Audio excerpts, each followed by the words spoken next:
Hey guys, welcome back. Keep going through Develop the Fire today, as we talked about yesterday in the live class session. I'm going to move pretty quickly to get through as much as possible. Whenever we don't get through these next 2 days, I'll have you guys read over the weekend so you can finish up over the break so you guys can finish up your writing on the story. We'll talk about that when we get back in the live session. Whatever we missed, whatever we still have to cover. So, without too much time introducing the whole thing, we left off. Guy was going out in the middle of the cold weather up in Alaska. You know, not really the smartest guy in the world, as you'll see, like him be characterized as more and more as we go through the story. He thought 50 degrees below zero meant 50 degrees below zero. Very factual, like matter of fact kind of thinking, which, you know, doesn't leave a lot of room for imagination, which is what a person should have in a situation like this, especially because it might mean the difference between survival and death in a tough spot like he's in. But as you see, the next couple pages are already done. It's because I recorded something last week, then it didn't save. So it is what it is. So I'll talk through that stuff that I already have highlighted. Without further ado, start here, bottom 65. As he turned to go, he forced some water from his mouth as an experiment. There was a sudden noise that surprised him. He tried it again, and in the air before it could fall to the snow, the drops of water became ice that broke with a noise.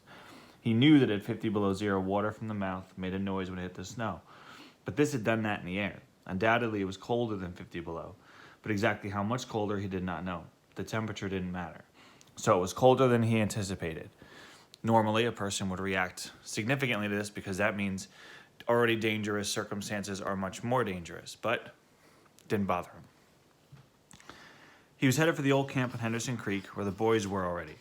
They had come across the mountain from the Indian Creek country. He had taken a long trail to look at the possibility of floating logs from the island to the Yukon down the river when the ice melted. He would be in camp by 6 o'clock that evening. It would be a little after dark, for the boys would be there. A fire would be burning, and a hot supper would be ready. As he thought of lunch, he pressed his hand against the package under his jacket. It was also under his shirt, wrapped in a handkerchief, and lying for warmth against the naked skin. Otherwise, the bread would freeze. He smiled contentedly to himself as he thought of those pieces of bread, each of which enclosed a generous portion of cooked meat. He plunged among the big pine trees. The trail was not well marked here. Several inches of snow had fallen since the last sled had passed. He was glad he was without a sled. Actually, he carried nothing but the lunch wrapped in the handkerchief. He was surprised, however, at the cold. It certainly was cold, he decided, as he rubbed his nose and face with his mittened hand. He had a good growth of hair on his face, but that did not protect his nose or the upper part of his face from the frosty air. He was all focused on this reunion with his buddies when he got to the camp, and that was his sole focus. He cared more about that. He kept thinking about that, not so much about his current circumstances, which tells you that, like, he was worried. Oh, I'll get to the fire. I'll get to the supper. I'll get to them. I'll be there by 6 o'clock. No problem. Easy. No worries.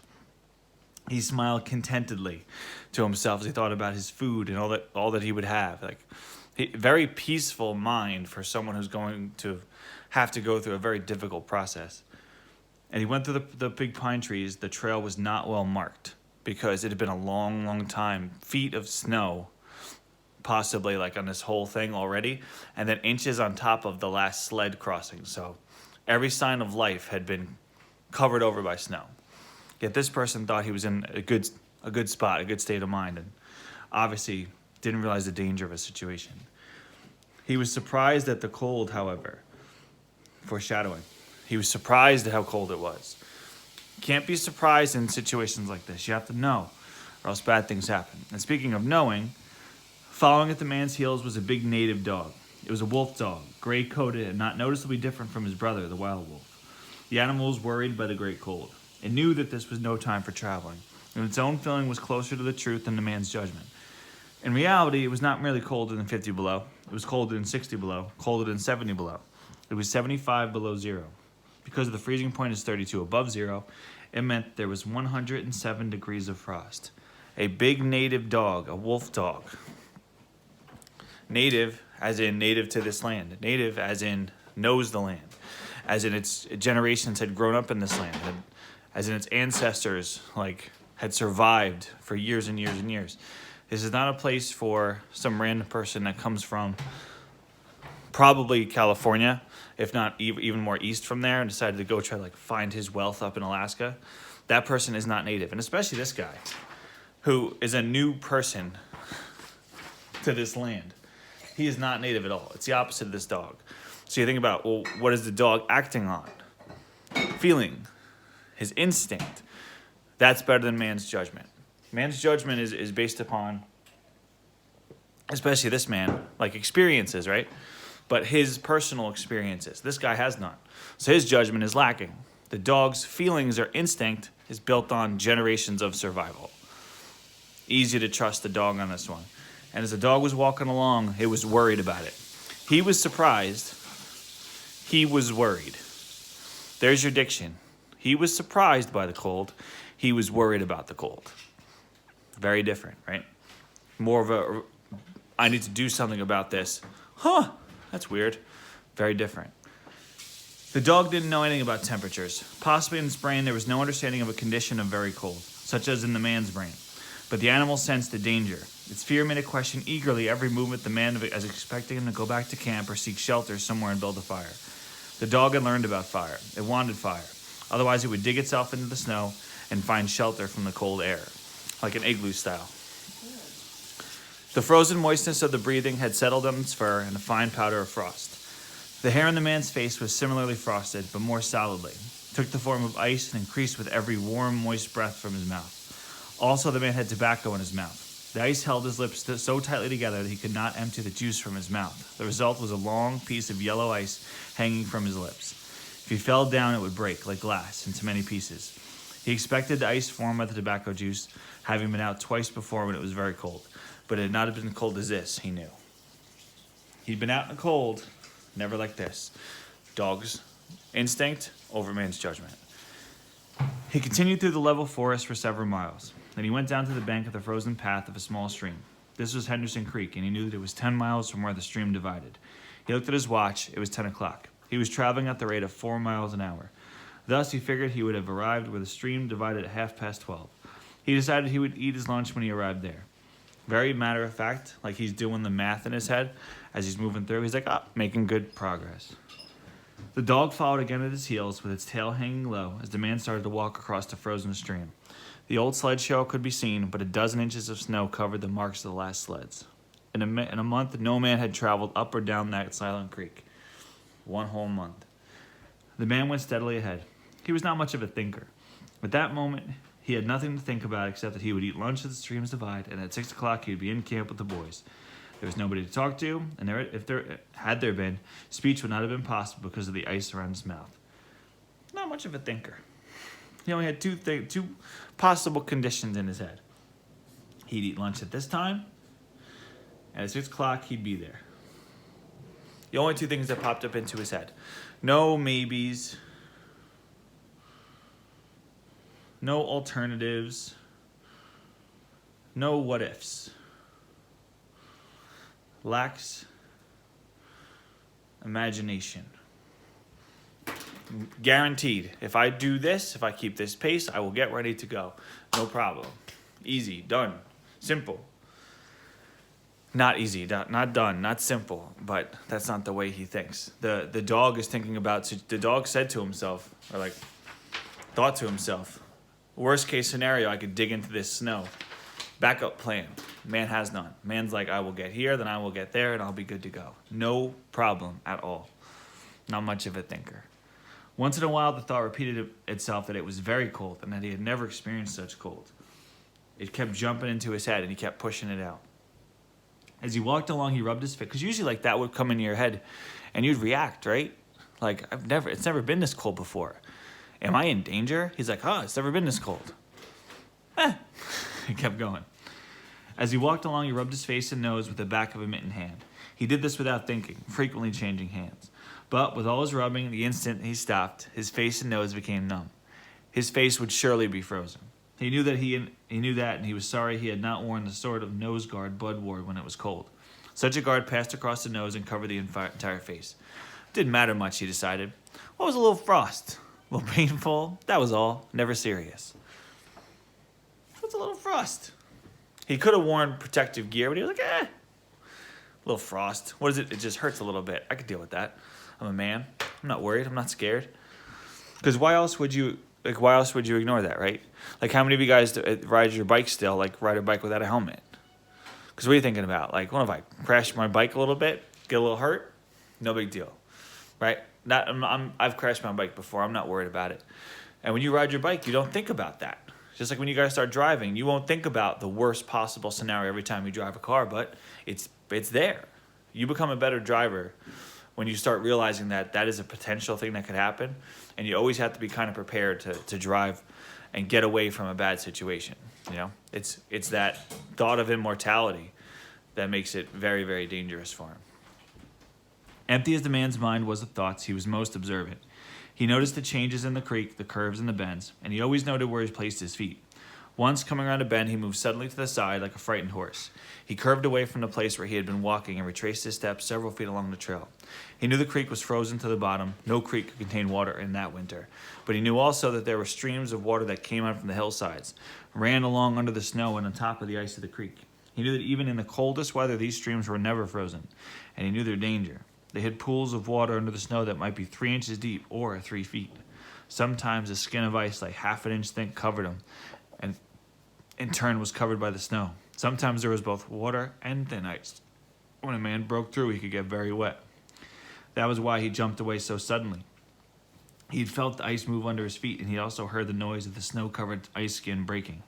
To get his feet wet in such temperature meant trouble and danger. He knew that. At the very least, it meant delay because he would be forced to stop and build a fire. Only under its protection could he bare his feet while he dried his socks and moccasins. It meant at the very least delay, but he knew that was dangerous. He stood and studied the creek bed from its banks. He decided that a flowing stream of water came right from the right side. He thought while rubbing his nose and face. Then he walked to the left. He stepped carefully and tested the ice at each step. Once away from the danger, he continued at his 4-mile pace. Look, handled it, right? Handled the problem. Because what he knew that. That's science. He knew the science of it, right? He's very smart.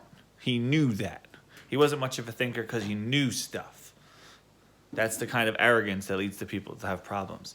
You get out of college, you go get a job somewhere, you know a bunch of stuff because you went to college. Like, they taught you all this stuff. You're a genius. But then you realize working in the actual business, there's a lot of stuff that maybe you thought you knew, but you realize when you're actually working, you didn't know it as well as you thought. Experience is valuable. During the next 2 hours, he came to several similar dangers.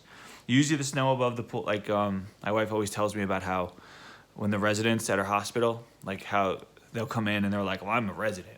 I'm a first-year resident. I'm very smart. I graduated from med school. I am the smartest person ever. And then they'll go in there and they'll be making like these decisions and they'll like say, well, I'm a doctor. I know what to do. And they'll say something and like all the nursing staff will look at them like, no, you are not smart. You can't do that. And then they're like, well, I'm a doctor, so obviously I'm right. And then an attending will come over and say, no, that's a stupid idea. You can't do that. You'll kill that person. And then they would look at the nurses and nurses like, we told him, you know, like that's the kind of thing where there's knowledge, but knowledge without imagination puts you in bad spots. Whereas the nurses have experience, so they have the imagination because they've seen it all develop in front of them before. So they know it's a lot more than black and white book stuff. During the next 2 hours, he came to several similar dangers. Usually the snow above the pools had a sunken appearance. However, once again, he came near falling through the ice. Once, sensing danger, he made the dog go ahead. The dog didn't want to go. It hesitated until the man pushed it forward. And then it went quickly across the white, unbroken surface. Suddenly, it fell through the ice, but climbed out on the other side, which was firm. It had wet its feet and legs. Almost immediately, the water on them had turned to ice. The dog made quick efforts to get the ice off its legs. Then it lay down in the snow and began to bite out the ice that formed between its toes. The animal knew enough to do this. To permit the ice to remain meant sore feet. It did not know this. It merely obeyed the commands that arose from the deepest part of its being. The animal knew to bite away the ice from its toes. He didn't know why he had to bite away the ice from his toes, but he knew that there would be something bad there. He didn't understand the whole idea of it, but he knew to get that ice off. Something deep in its being. That wolf source, that instinct that it has from generations of being up there. That was a very strong piece of information. But the man knew these things, having learned from them by experience. He removed the mitten from its right hand and helped the dog tear out a piece of ice. He did not bare his fingers more than a minute and was surprised to find that they were numb. It certainly was cold. This is like this repetition of this. Like it keeps popping into his head. Like the narrator keeps giving it to us. Like same as it pops into his head.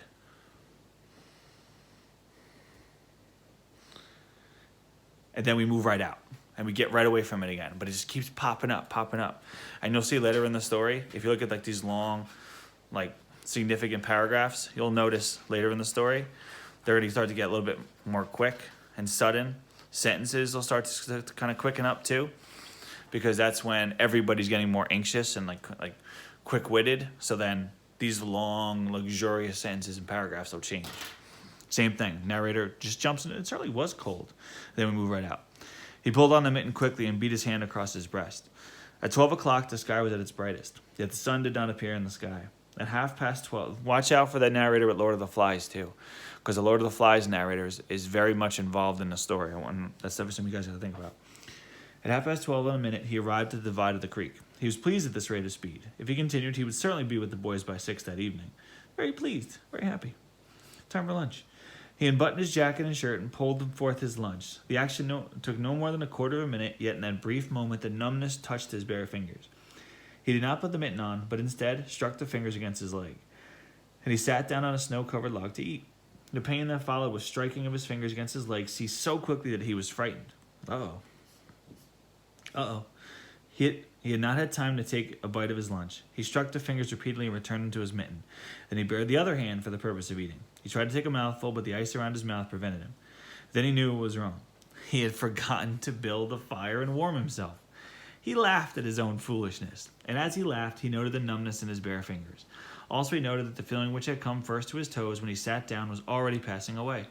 He wondered whether the toes were warm or whether they were numb.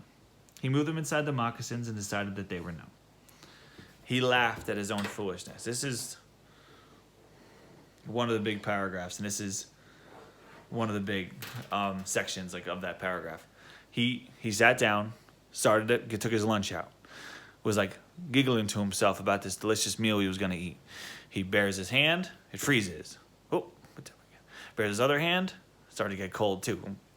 What's wrong? He couldn't even bite his sandwich because it was all frozen around his mouth. What am I forgetting? The fire. I forgot the fire to warm myself so I don't die out here in this frozen wasteland. The fire. Oh, man. So silly. I forgot the fire. Yeah, you forgot the fire. That's what happens. Because what was going to happen to him soon enough? Death. You can't forget the fire. How do you forget the fire? It's a fundamental thing that you need. It's like fire or nothing. Fire or death. Fire or savagery. You can't forget the fire. But he did. And why did he? Because he's not that smart. He's not that smart. He thinks he's very, very smart because he's worried about his time. Worried about eating a sandwich. Worried about that. And he forgot one of the most fundamental things you would. Something that a person with legitimate experience never would have forgotten. He pulled the mitten on hurriedly and stood up. Because there's that sense of urgency of someone that knows they're in a dangerous situation. He lacks it. He stood up, somewhat frightened. He stand forcefully until the feeling returned to his feet. It certainly was cold, was his thought. Again, repetition. It certainly was cold, was his thought. The man from Sulphur Creek, here's your other character. The man from Sulphur Creek. He's not in the story, but he's a very important person to the story. He's not in the story and he comes and pops up and says lines, but he's very important to the development of the story. The man from Sulphur Creek had spoken the truth when telling him how cold it sometimes got in his country, and he had laughed at him at the time. He laughed at this guy. That showed one must not be too sure of things. There was no mistake about it. It was cold. Let's read this one too. One must not be too sure of things. There was no mistake about it. It was cold. He walked a few steps, stamping his feet and waving his arms until reassured by the returning warmth. Then he took some matches and proceeded to make a fire. In the bushes, the high water had left a supply of sticks. But from here, he got wood for the fire. Working carefully from a small beginning, he soon had a roaring fire. Bending over the fire, he first melted the ice from his face. With the protection of the fire's warmth, he ate his lunch. For the moment, the cold had been forced away. The dog took comfort in the fire, lying at full length, close enough for warmth, and far enough away to escape being burned. When the man had finished eating, he filled his pipe with tobacco, had a comfortable time with the smoke. Taking his time. Then he pulled on his mittens, settled his cap firmly about his ears, and started along the creek trail toward the left. A very peaceful meal. The dog was sorry to leave and looked toward the fire. This man did not know cold. Possibly none of his ancestors had known cold, real cold. But the dog knew, and all of its family knew. And it knew that it was not good to walk outside in such fearful cold. It was time to lie in a hole in the snow and wait for this awful cold to stop. There was no real bond between the dog and the man. The one was the slave of the other. The dog made no effort to indicate its fears to the man. It was not concerned with the well-being of the man. It was for its own sake that it looked towards the fire. But the man whistled and spoke to it with the sound of a whip in his voice. So the dog started walking close to the man's heels and followed him along the trail. This man did not know cold. Now we're in the mind of the dog. Possibly none of his ancestors had known cold. Real cold. Real cold. The cold that the dog knew. The cold that the dog's family knew. You crawl in a hole. You crawl in a hole and you wait. There was no bond between these two. The dog wasn't looking out for this man's survival. The dog was looking out for his own survival. But it knew that if it stayed away from the man, he was probably going to get beaten out there. And the dog knew that the man could provide something that, like once you're out here, knew that the man could provide fire for it. It understood that, so it had to go. It was forced into this terrible situation. The man put more tobacco in his mouth and started a new growth of yellow ice on his face. Again, his moist breath quickly powdered the hair on his face with white. He looked around him. There didn't seem to be many pools of water under the snow on the left side of Henderson Creek, and for half an hour, the man saw no signs of any. And then it happened. At a place where there were no signs, the man broke through. It was not deep. He was wet to his knees before he got out of the water to the firm snow. He was angry and cursed his luck aloud. He had hoped to get into camp with the boys at 6, and now this would delay him an hour. Or worse. But he doesn't think of that. Now he would have to build a fire and dry his moccasins and socks. This is the most important part, that low temperature. He knew that much. Now we go, all of a sudden he knew that all this, right? Now it implies he doesn't really know much at all. So he turned aside to the bank, which he climbed. On top, under several small pine trees, he found some firewood, which had been carried there by the high water of last year. There were some sticks, but also larger branches, and some dry grass. He threw several large branches on top of the snow. This served for a foundation and prevented the young flame from dying in the wet snow. He made a flame by touching a match to the small piece of tree bark he had in his pocket. It burned even better than paper. Placing it on the foundation, he fed the young flame with pieces of dry grass and with the smallest dry sticks. He worked slowly and carefully, realizing his danger. Gradually, as the flame grew stronger, he increased the size of the sticks that he fed it. As he sat in the snow, pulling sticks from the bush under the trees and feeding them directly to the flame, he knew he must not fail. When it is 75 degrees below zero, a man must not fail in his first attempt to build a fire. This is especially true if his feet are wet. If his feet are dry and he fails, he can run along the trail for half a mile to keep his blood moving. But the blood in wet and freezing feet cannot be kept running when it's 75 degrees below. No matter how fast he runs, the wet feet will freeze even harder. All this the man knew. How many times they said that? The man knew, or he knew, or she, or the dog knew. Everybody knows everything, yet here we are, right? Everybody knew everything. It's like you see those people, those young people out there. Like I saw kids out today. We were on a short walk, and there was this group of kids on their bikes, like 10, 11 kids in town, from obviously all different families. I'm like, what are these kids doing? Why are you together like this? And because they're probably telling their parents, oh, it'll be fine. Even if we get it, we're not gonna be that sick. But it's not about them. It's about that one kid whose grandmother lives in the house. That kid doesn't have it, but then this other kid gives it to him, and then that kid brings it home, and he doesn't have any issues with it because he didn't realize his friend had it because his friend was asymptomatic, and all of a sudden he passed it to his grandma. Grandma's dead. But we knew we were okay. But I knew that my friend didn't have, and then I knew I would be. You knew a lot, but what happened, right? What happened? All this the man knew. The old man on Sulphur Creek had told him about it, and he was now grateful for the advice. Already all feeling had gone from his feet. To build the fire had been forced to remove his mittens, and the fingers had quickly become numb. His pace of 4 miles an hour had kept his heart pushing blood to all parts of his body, but the instant he stopped, the action of the heart slowed down. He now received the full force of the cold, so the more he moved, the more active it was, the better it was.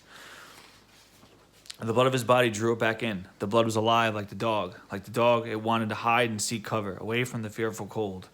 As long as it walked 4 miles an hour, the blood rose to the surface, but now it sank down into the lowest depths of his body. So even the blood, even his own blood,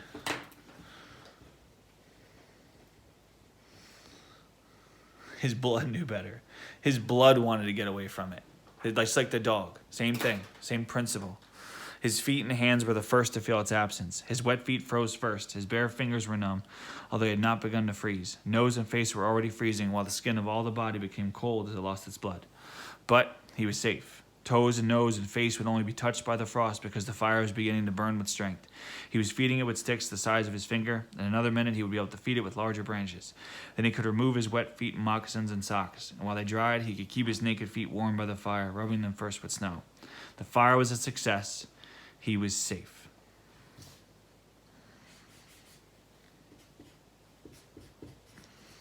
For now. And we'll see what happens with his thoughts of being safe. The hint is he won't be safe for long. Not for very long at all. All right. Good. So we'll go from there. Tomorrow, that'll be the last day. Again, we'll maybe leave a little bit out for you guys to read when you're on your own little vacation, Easter break. Otherwise, we'll see how quickly we can go through it. Thought we went pretty quick today. If you guys have any questions, let me know. Big picture. Man thinks he knows everything, but even his blood knew that something was wrong here, and the dog reflects that pretty strongly. He did understand one important fact. When it's 75 degrees below, a man must not fail in his first attempt to build a fire. He must not fail. He dies. He dies. Nothing wrong with that, right? Or no ways around it, I should say. All right, guys. Good job. See you tomorrow.